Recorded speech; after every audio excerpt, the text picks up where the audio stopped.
சகோதர சகோதரிகள் உங்கள் அனைவருக்கும் வணக்கம். இது நமது விசுவாச இலவச பயிற்சி மையம் திருவாரூர் மாவட்டம். நம்ம இந்த வீடியோவில் என்ன பார்க்க போகிறோம்னா, டிஎன்பிஎஸ்சி குரூப் 1 தேர்வு மற்றும் குரூப் 2 தேர்வுகளில் யூனிட் 8 இந்த பகுதியிலிருந்து வினாக்கள் எப்படி கேட்கப்படும், மாதிரி வினாத்தாள் சம்பந்தமான ஒரு 15 கேள்விகளில் நம்ம பார்க்க போகிறோம். நம்முடைய விசுவாச இலவச பயிற்சி மையம் சேனல் லைக் பண்ணுங்கள், ஷேர் பண்ணுங்கள், கமெண்ட் பண்ணுங்கள், சப்ஸ்கிரைப் பண்ணுங்கள். பாருங்கள், ஃபஸ்ட்டு கேள்வி பாருங்கள். டிஎன்பிஎஸ்சி குரூப் 1 பொறுத்தவரை அனைத்து கேள்விகளுமே பொறுத்துக, தவறானது எது, சரியானது எது, கூற்று காரணங்கள் தான் அதிகமாக கேட்கப்படும். இந்த யூனிட் 8க்கு என்ன பண்ணணும்னா, சிலபஸ் படி ஸ்கூல் புக்கில் கவர் ஆகிற டாபிக்ஸை படித்தா மட்டுமே போதும், ஈஸியாக நம்ம ஸ்கோர் பண்ணிடலாம். ஃபஸ்ட்டு கொஸ்டின் பாருங்கள், பொறுத்துக. புலிமான் கோம்பை, பொற்பனக்கோட்டை, மாங்குளம், செங்கம் இதெல்லாம் எந்த டாப்பிக்கில் வரும்னா, தொல்பொருள் ஆராய்ச்சி அந்த டாப்பிக்கில் வரும். ஸோ இதெல்லாம் எந்த மாவட்டத்தை சேர்ந்தது அப்படின்னு சொல்லி நான் பொறுத்துக்கணும்னா சரியாயிடும். புலிமான் கோம்பை தேனி மாவட்டம், பொற்பனக்கோட்டை புதுக்கோட்டை மாவட்டம், மாங்குளம் மதுரை, செங்கம் திருவண்ணாமலை. சரியான விடை ஆப்ஷன் 1. அடுத்தது பாருங்கள், கீழ்கண்டவற்றில் தவறானது எது? பெரனிக்கே, குசேர் அல் காதிம், கோர் ரோராரி இதெல்லாம் பழங்கால பொருட்கள் கண்டுபிடிக்கப்பட்ட இடங்கள். ஸோ பெரனிக்கே எகிப்தில் தான் இருக்குது, குசேர் அல் காதிம் எகிப்தில் தான் இருக்குது, கோர் ரோரியும் ஓமனில் தான் இருக்குது. ஸோ தவறானது எதுவும் இல்லை. அடுத்தது பாருங்கள், கீழ்கண்டவற்றில் தவறானது எது? இந்திய கருவூலம் மற்றும் புதையல் சட்டம், பழங்கால கலை கருவூலங்கள் சட்டம், தொல்லியல் ஆய்வுக்களங்கள் மற்றும் எஞ்சிய பொருட்கள் சட்டம். இதேமாரி கேள்விகள் இந்த எதுகை மூலம் தான் கேட்பாங்க. ஸோ ஃபஸ்ட்டு கேள்விக்கு ஆன்சர் இந்திய கருவூலம் மற்றும் புதையல் சட்டம் 1878 சரியான விடை. பழங்கால கலை கருவூலங்கள் சட்டம் 1972 தான். தொல்லியல் ஆய்வுக்களங்கள் மற்றும் எஞ்சிய பொருட்கள் சட்டம் 1958 தான். இப்போ தவறானது எதுவும் இல்லை, அனைத்துமே சரியானது தான். அடுத்து பாருங்கள், இயற்கை வரலாறு என்ற நூல்.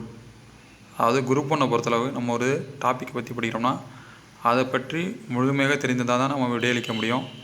ஸோ இதேமாரி ஆப்ஷன் கொடுத்துட்டு ஏதாவது தவறானதை ஏதாவது வச்சுருவாங்க. ஸோ நம்ம ஒரு கொஸ்டினில் ஏதாச்சும் நமக்கு ட்விஸ்ட் ஆகிடும். ஸோ பார்த்துங்க, இயற்கை வரலாறு எழுதியவர் பிளினி, என்ன மொழி? லத்தீன். இயற்கை வரலாறு எதை பற்றி குறிப்பிடுகிறதுனா, ரோமானிய பேரரசின் இயற்கை வரலாறுகளை பற்றி குறிப்பிடுகிறது. இயற்கை வரலாறு இந்தியாவுடன் நடைபெற்ற மிளகு வணிகம் குறித்து குறிப்பிடுகிறது.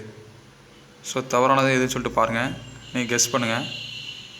இந்த கேள்விக்கு சரியான விடை பார்த்தீங்கன்னா ஆப்ஷன் 4 எதுவும் இல்லை தான், எல்லாமே சரியான விடை.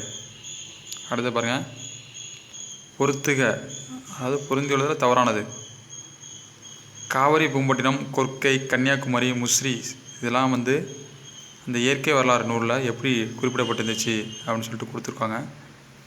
அதை பார்த்து அரேஞ்ச் பண்ணுங்கள்.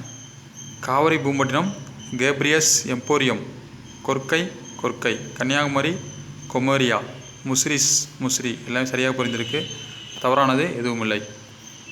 அடுத்து பாருங்கள், 6வது கேள்வி, வியன்னா பாப்பிரஸ் பற்றி தவறானது. வியன்னா பாப்பிரஸ் பற்றி தெரிஞ்சுக்கணும். ஸோ அது வியன்னா பாப்பிரஸ் 2ஆம் நூற்றாண்டை சார்ந்ததுன்னு கொடுத்துருக்காங்க.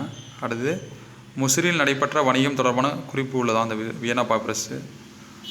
வியன்னா பாப்பிரஸ் தற்சமயம் ஆஸ்திரியா நாட்டில் உள்ளது. வியன்னா பாப்பிரஸில் குறிப்பிடப்பட்ட ஹெர்மோபோலன் அப்படிங்கிறது கப்பல். பாப்பிரஸ் என்பது நாணலிருந்து தயாரிக்கப்படுகிறது. ஸோ தவறானதில் பாருங்கள், ஆப்ஷனில் 1 1 2 3 1 2 4 எதுவும் இல்லை. இதில் கொடுத்துருக்க அனைத்தையுமே சரியான விடைகள் தான். வியன்னா பாப்பிரஸ் என்பது 2ஆம் நூற்றாண்டை சார்ந்தது. முசிறியில் நடைபெற்ற வணிகம் தொடர்பான குறிப்புகள் உள்ளது. ஆஸ்திரியா நாட்டில் உள்ளது. ஹெர்மோபோலன் என்பது கப்பல், பாப்பிரஸ் என்பது நாணல். அடுத்த கேள்வி, பொறுத்துக. இதெல்லாம் அகழ்வாராய்வு செய்யப்பட்ட போது கிடைக்கப்பட்ட பொருட்கள், அதுக்குண்டான இடம்.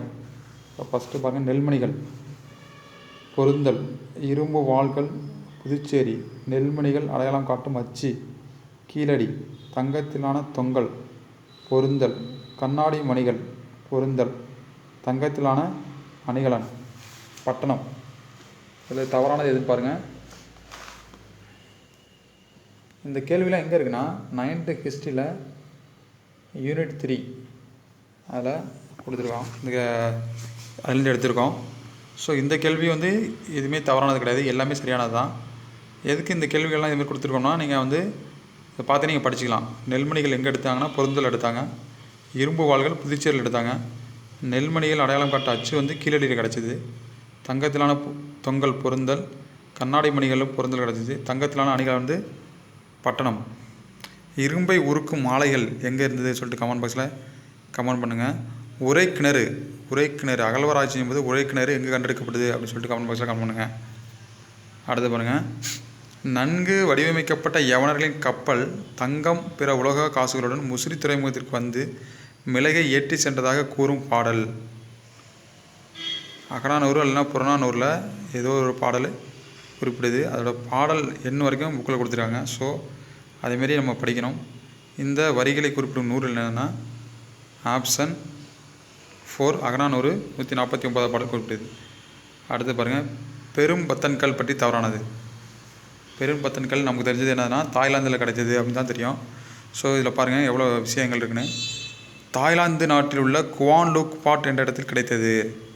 இந்த கல் பெரும் பத்தன் என்பவரால் பயன்படுத்தப்பட்டிருக்கிறது. பெரும் பத்தன் ஒரு பொற்கொள்ளர். தங்கத்தின் தரத்தினை அறிய உதவுகிறது. சுவர்ண பூமி என்பது தென்கிழக்கு ஆசியா பகுதிகளை இலக்கியங்கள் குறிப்பிடுகின்றன. ஸோ இதில் தவறானது எதுவும் இல்லை, அதான் ஆன்சரு. எல்லாமே சரிதான். கொடுமணல் எங்கே இருக்குன்னு நமக்கு தெரியும். அது கூடுதலான தகவல் இப்படி தான் கேள்விகள் கேட்பாங்க.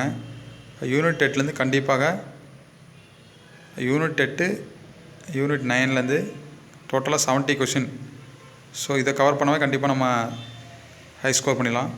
கொடுமணல் ஈரோடு மாவட்டம். கொடுமணல் பற்றி பதிற்றுப்பற்று குறிப்பிடுகிறது. குதிரை சேனம், பெருங்கற்கால கல்லறை ஆகியவை கிடைத்துள்ளது கொடுமணலில். தமிழ் பிராமி எழுத்துக்கள் கொண்ட 300க்கும் மேற்பட்ட மட்கல பொறிப்புகள் இங்கே கிடைத்திருக்கு. அடுத்தது கீழடி. சிலைமான் என்ற ஊருக்கு அருகில் உள்ளது கீழடி. பள்ளி சந்தை திடல் என அழைக்கப்படும் தென்னந்தோப்பில் அகழாய்வு நடைபெறுகிறது. சங்க காலத்து நகரம் புதையுண்டு இருப்பது கண்டறியப்பட்டுள்ளது. செங்கல் கட்டுமானங்கள் இந்த கீழடியில் கண்டறியப்பட்டுள்ளன. ஆப்ஷன்லாம் பாருங்கள், தவறானது எதுன்னு சொல்லிட்டு சொல்லுங்கள்.